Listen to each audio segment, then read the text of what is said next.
This is Dirk Twine, and I'm about to conduct an audio interview with Dr. Joel Wallach, nutritionist, researcher, scientist, and pathologist. Dr. Wallach is one of a few individuals that has received more than one nutritional health claim against the U.S. Food and Drug Administration. That is just a small portion of the many accomplishments in health and wellness by Dr. Wallach as he continues his crusade to reshape the healthcare system in the United States.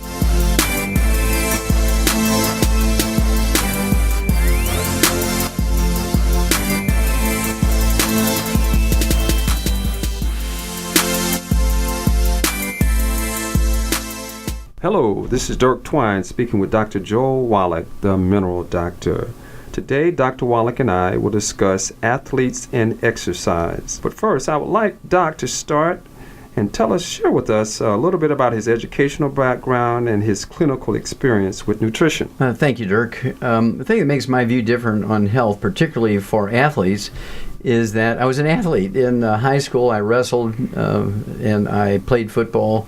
Was on the track team, played soccer, so I was an athlete, plus I did a lot of physical work on the farm. My first classes were in agriculture. I was an agricultural student, studied the health of livestock, what it took to do that. My minor was in field crops and soils, learned about soil and plant nutrition, became a veterinarian, and began to treat animals with what I'd learned in the agricultural classes.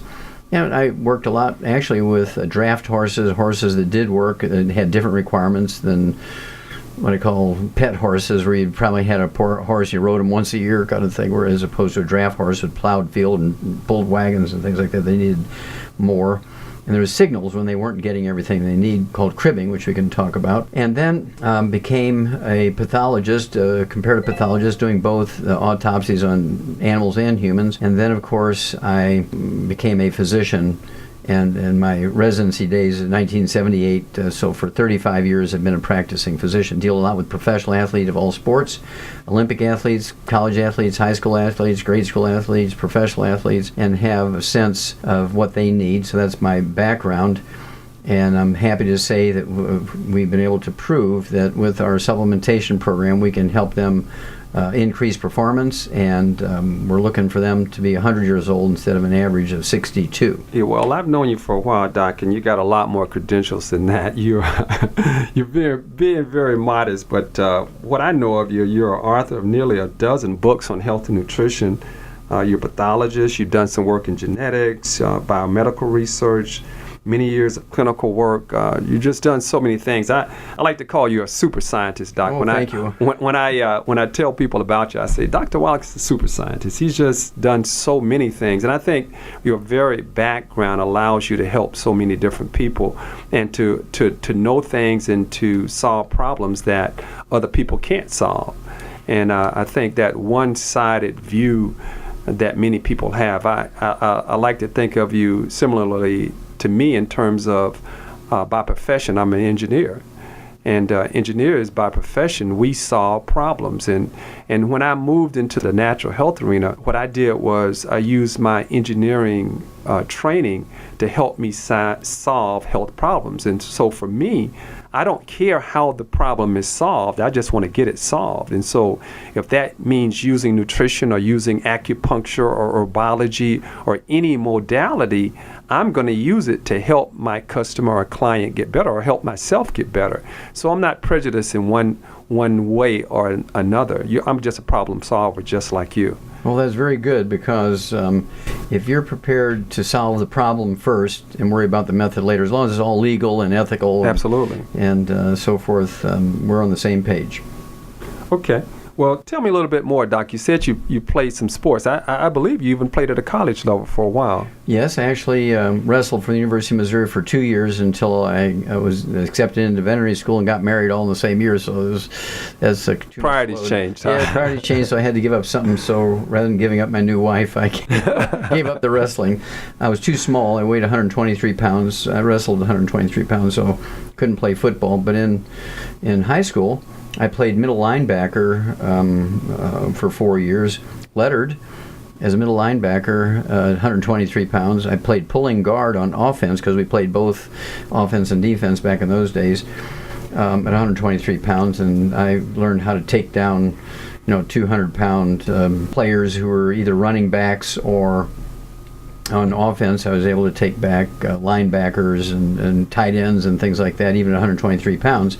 And I never got hurt, and that was because I supplemented very heavily from the time I was 9. One of the things that we know that at a high school level, collegiate, or even pro level, all athletes are in danger of early death and injury. Each year we see and we seem to hear about the death or the serious debilitating injuries that occur in athletes at all ages, before, during, and even after performing. Let's talk about that a little. Okay, well, a lot of people have an erroneous idea that exercise is good for you. Absolutely. Okay, it's an erroneous idea. It's a myth that exercise is good for you. You have to add another sentence. Exercise without supplementation is suicide, while exercise with supplementation can be optimally healthy. And the reason is this, and most people don't realize it, but when you sweat, you put yourself in danger, whether it's from a trade, like being a roofer, working in a factory where it's 120 degrees in there because you got blast furnaces going, you're sweating. When you sweat, you're not sweating out water, you're sweating out a soup that contains all the nutrients floating around in your blood. If you're just drinking, people say, well, take water and rehydrate. Well, the soup you're sweating out has all these nutrients in it, and you're just replacing it with water, rehydrating, which is not bad, but you're leaving out even greater importance. You're leaving out these nutrients you're sweating out. And so the people who die suddenly usually die of one of two things, either a ruptured aneurysm, either in the brain, the heart, someplace else in the body, aorta, or they die more commonly, I think, of a cardiomyopathy heart disease, which is caused specifically by a selenium deficiency. Had the good fortune, if you will, to being on a project in Qishan Province, China, where my wife and I were able to do 1,200 autopsies on kids under the age of 10 who died of cardiomyopathy heart disease, a selenium deficiency. And this is one of the more common causes of sudden death in athletes from all sports. And tragically, it's something that's easily supplemented with, and you can prevent cardiomyopathy heart disease. And every time an athlete dies of cardiomyopathy heart disease, the cardiologists all come out and say, see, this is proof positive we need more electrocardiograms before these guys play sports. Well, they're not going to pick it up. You can take an electrocardiogram 1/10 of a millisecond before you die of a cardiomyopathy heart attack, and the electrocardiogram is going to be normal. They really don't understand, and it's a crime. It's a felony that they allow these kids to play without complete supplementation, including extra selenium, for cardiomyopathy heart disease. Also, we know that ruptured aneurysms are caused by a copper deficiency because you get a breakdown of the elastic fibers in your arteries. And when your blood pressure is going up because you're exerting physically, if you don't have the right and healthy elastic fibers in your arteries and veins, you get varicose veins, you get aneurysms, you get hemorrhoids, which are just varicose veins in a funny place. And usually when people die of a ruptured aneurysm, it's either in the brain, coronary artery, or aorta. And these are caused by simple deficiencies of copper. And so those two, when you look at our sports drink Rebound, it has 100 nutrients, including copper and selenium. There is very high, high profile sports drinks that only have 2 nutrients in them. Many of them have 4 or 5 or 6, but the most high profile ones have 2 nutrients in it. So you're 88 short, and that's why we have so much breakdown of tissues. And the sad part about this, Dirk, is people take the drinks that have these nutrients in it, 2 nutrients. Let's say they collapse on the court because they have an ACL problem. They have an anterior cruciate ligament that's stretched or torn. They get a torn meniscus in their knee. They get a blown out disc in their back. The doctors, and there's always the sports medicine doctors associated with all these teams are always orthopedic surgeons. So they're like a carpenter. Everything looks like a nail, right? Well, we got to run them in and do surgery. So they run them in, they do the surgery, then they send them to the gym to do power training, more sweating, to build muscle around that joint to try and hold it together, and then they send them back out to play. Well, that pattern has resulted in the average lifespan of professional athletes. When you add all sports combined together, professional athletes is 62. Professional football players, the average lifespan is 51. These are actual studies. This is actual data. This isn't me. This is actual studies. Unbelievable. And you take a librarian who sits in an air-conditioned laboratory on their duffs, doing nothing, no exercise. Their average lifespan is 87. Okay, so they live 25 years longer than an athlete. If exercise is supposed to be all that good, why are the athletes dying so young? That's because they're sweating out the nutrients and just replacing it with water or Arizona tea or something like that. And I think my understanding that the primary purpose of exercise is to strengthen the heart and increase circulation. It has nothing to do with longevity, bottom line, in terms of overall longevity. I don't know. Doctors will tell you that it will, lengthen your life, make you healthier, and live longer. But when you come down and look at the statistics, that's a myth. That's not true. Yeah. So other than the increasing circulation and strengthening the heart, what other benefit do you have from exercise? Well, it depends. If you're selling Nike shoes, it's a big benefit. What I'm saying personally on a physical level. Well, one of the other myths associated with exercise, Loyola School of Medicine in Chicago came out in January 2009 and said that exercise won't make you lose weight because you sweat more and there's a deficiency of certain nutrients that cause you to eat so much and gain weight. Well, if you're missing these nutrients and then you're out there exercising, trying to burn off calories, you're sweating, you're burning off more of those nutrients, and so you can't. And I know you have. I've heard hundreds of people say, I exercise, I go on these starvation diets, I do all these things, and I can't lose weight. Yeah. No matter how much I exercise, I can't lose weight. That's because they're sweating out these nutrients and they're hungry and they eat more. Oh, my goodness. Well, how about the weekend warrior, Doc? The husband or wife that plays in the tennis league, the 10K road race that people run every now and again. How about the group of housewives that go for a walk every day and sweat? How do they compare to people that are more active, the high school athlete, the collegiate and pro athlete? What do they need to deal with? Well, somebody like you get the housewives getting together and walking around the block, that's reasonable exercise, right? Okay. For somebody who's not supplementing. Okay. You take high-profile athletes, you notice that the ones who die suddenly are always the star of the team. Yes. It's never the guy sitting on the bench. Mm-hmm. It's the one who's sweating the most and exerting the most because they're sweating, they're losing all these nutrients. Or the ones sitting on the bench are not sweating as much, they're not exerting as much. So when you look at the percentages of the athletes who die suddenly, it's always the top athletes, it's always the stars, it's the first-string players. They are putting out effort, they're sweating. On the weekends when everybody else is watching TV, they're out there shooting baskets and kicking the ball and running, trying to get as good a shape as they can because they want those scholarships and they want those invitations. You know, they want to be scouted out and found, and so they can be drafted by some professional team. And I urge them to supplement with the 90 essential nutrients appropriate for their body weight, so they can just get the platform of the 90 essential nutrients, 60 minerals, 16 vitamins, 12 essential amino acids, 3 essential fatty acids. It's just to live if you're just sitting there doing nothing. And then to use our Rebound as a nutrient replacer instead of the others in the market like Gatorade and Powerade and Arizona tea and just water by itself. It's imperative to use this wonderful product that we put together to make sure that athletes from all levels, whether in the Pee Wee League or the Pop Warner Leagues, all the way up to sort of junior high school, the college athletes, Olympic athletes, professional athletes, people who deal with the military, and policemen who do high physical activity. I deal a lot with military personnel and policemen and sheriffs. Navy SEALs are amongst my favorites because they get injured, jumping out of airplanes and scuba diving and charging against machine gun nests and blowing things up. Half the time they blow themselves up and all that kind of stuff. So I get to see a lot of these kind of people, and they do very well with supplementation for rehab. They take people that are told that they're done. They're partial quads, I guess they call them. The partial quads are paralyzed from the neck down. They say you have less than 8 years to live when you're in this type of injury. And within 3 years, they're actually winning awards for clay pigeon shooting with a 12-gauge, with a 12-gauge shotgun. Wow. Because they have great eye-hand coordination where before they couldn't lift their arms. Wow. It's amazing what nutrition can do, yeah. So when we look at professional, collegiate, high school athletes, we look at weekend warriors, the rate of supplementation, is it the same, or should the higher level you are, should you add even more? I know you usually talk about supplementing per 100 pounds of body weight, but should the professional athlete or the collegiate athlete go beyond that? Oh, absolutely. For instance, all athletes have to protect their joints and their disc between their back, and their cartilage and ligaments and tendons, connective tissue, muscles. And so the basic program, the basic 90 essential nutrients, will do that for a person who's just sort of sitting there walking, right?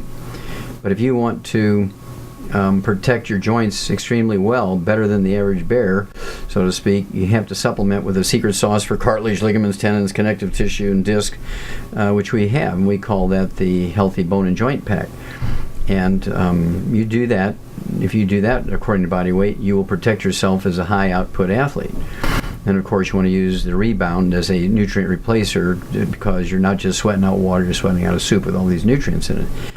That's a very easy concept to think about. And so once you train an athlete, gosh, you're sweating out all these nutrients, why wouldn't you replace them instead of just drinking water? It's kind of like if you have an oil leak in your car, the oil will keep showing up in your driveway in your house. You say, I better check. And you say, man, I'm a quart low, so you put a quart of water in there. Not smart. Yeah, you wouldn't do that. You wouldn't do that to your car, right? And so why do you do that to yourself? So let's look at something else. And I was thinking about people that, although they're not quote-unquote athletes, but their occupations mimic professional athletes. Carpenters, landscapers, construction workers in general. All of these people, even a chef in a restaurant, somebody that's, for 12, 14 hours, they're running from one end of the restaurant to the other. There are hot ovens over hot stoves. They're literally mimicking the lifestyle of a professional athlete.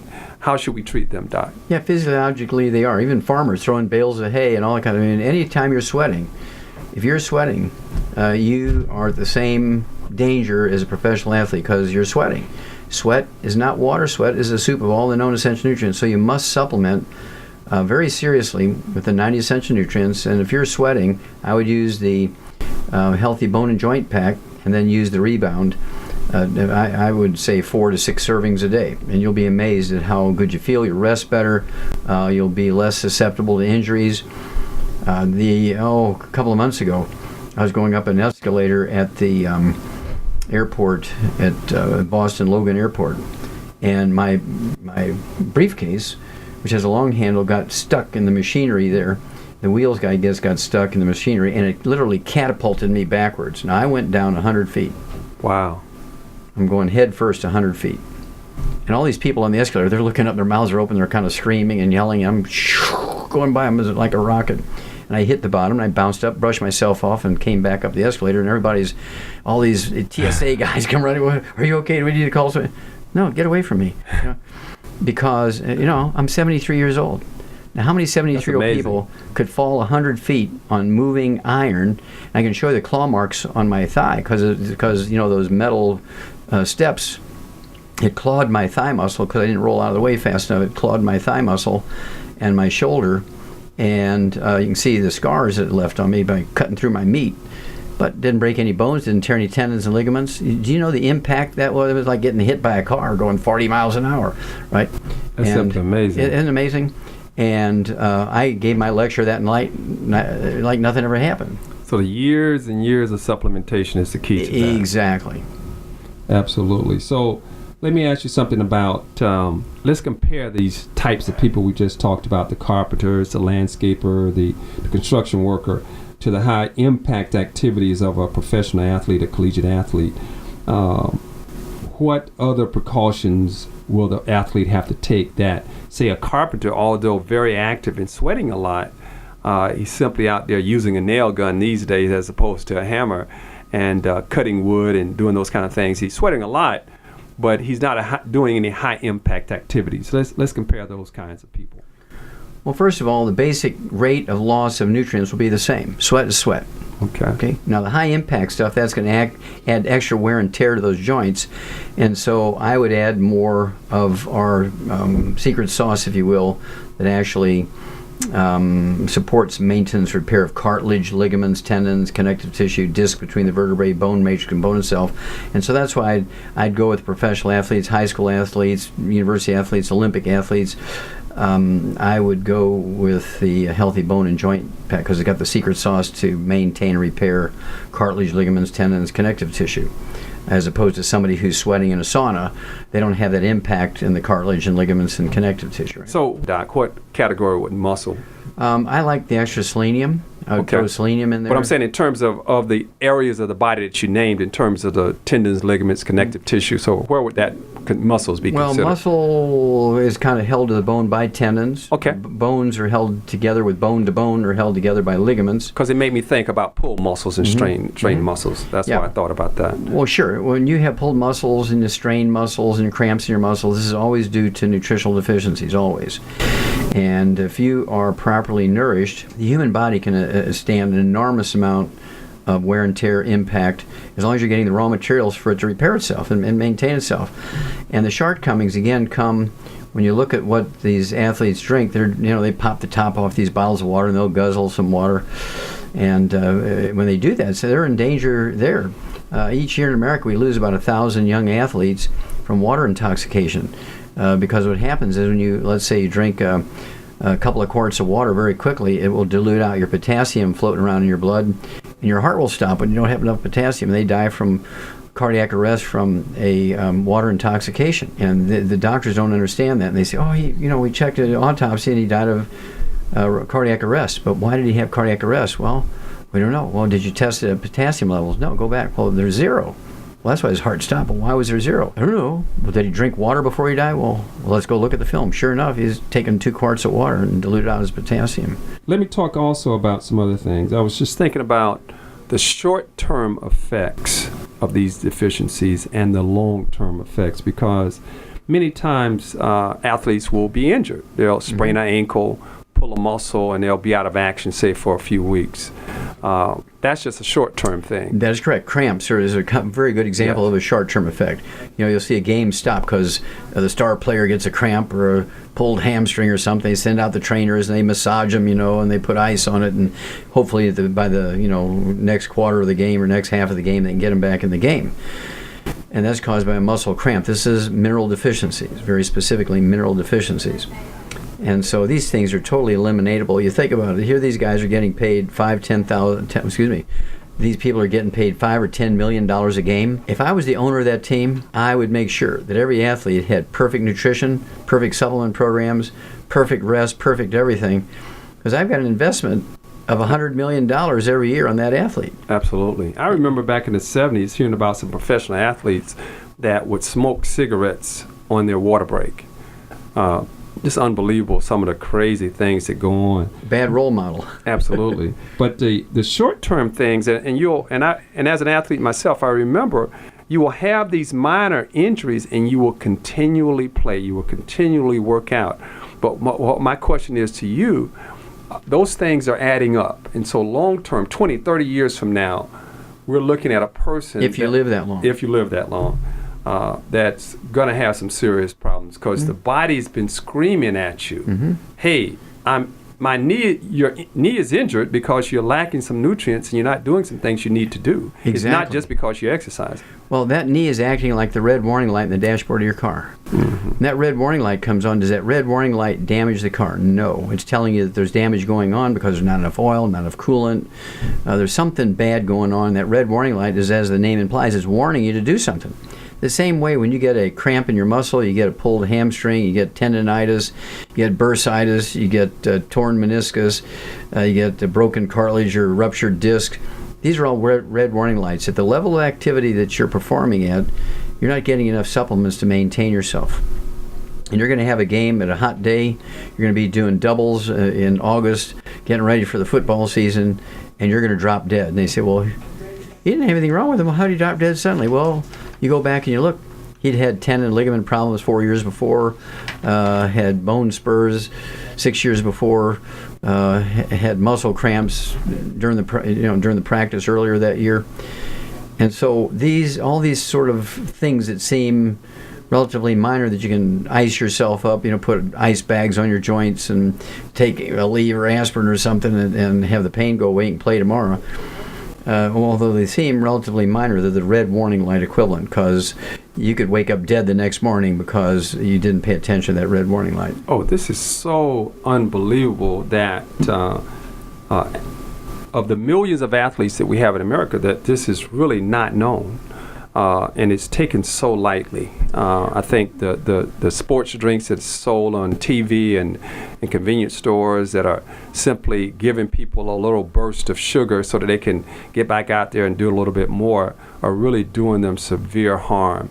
And many times I speak to church groups and other organizations, and I always share with them the fact that I've been an athlete for a very long time. And I always say, however, although I've been an athlete, I recommend it, unless you're professional, collegiate, or Olympic, or maybe even in the military, to never run, to never do high-impact activities. If you want to exercise, some walking, biking, swimming, some low-impact activities on a reasonable amount of time, 3 or 4 days out of the week for an hour or so, it's great for you. It's great for you in terms of long-term, as I said, in terms of strengthening the heart, increasing circulation, lowering blood sugar levels, a lot of positives.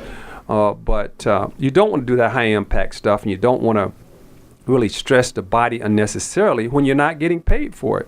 We've been so convinced by people that don't know anything about health that we should do certain things that are just detrimental. And long term, it's going to hurt you. You're exactly right, Dirk. Exercise without supplementation is suicide. I like to go back, if I can, just briefly touch on the fact that personally, I've been an athlete, I guess, for almost 50 years, from my days of Little League baseball and football, on to middle school playing basketball in the Catholic Youth Association League, and then on to high school playing 3 sports, basketball, football, and track, and on to college as a college basketball player for 4 years. And then over a 10-year period after college, I fought on a national level in martial arts. Actually, I got to compete against Olympic competition, went to the Olympic Training Center. And so I've really been around athletics for a very, very long time, and I've had a zillion injuries. I mean, I can't probably touch a spot on my body that I haven't injured. And I just wish that I knew what I knew today in terms of both the recovery time, the healing, and all other aspects of being healthy that I could have done if I knew just a tiny bit of what we're talking about today. And I just really appreciate you for all that you've done. I met you way back in 1994, Doc, but that wasn't early enough. Well, thank goodness you're still with us. Appreciate you. And it's wisdom you're passing on to people who have less experience than you and I. We don't want them to go through the pain of the experience, right? We want them to benefit from the wisdom, and they can make the proper changes and adjustments and additions to their programs to avoid all the terrible things that we've seen happen to others. Okay, and I'd like to end with saying that I hope that we've touched and reached enough people that they can utilize the information to effectively help themselves and to help others. And I'm closing and personally thanking you for helping me, but also the thousands of people that are athletes and non-athletes around the United States and around the world. Well, thank you for your great work, Dirk. Appreciate you. Love you. God bless you. Thank you, Doc. This CD is not intended to diagnose, prescribe, or treat any diseases. It is your responsibility to consult your personal health care practitioner prior to beginning any type of health and wellness program. Also, ask the person that gave you this CD for more information about Dr. Wallach and his nutritional products.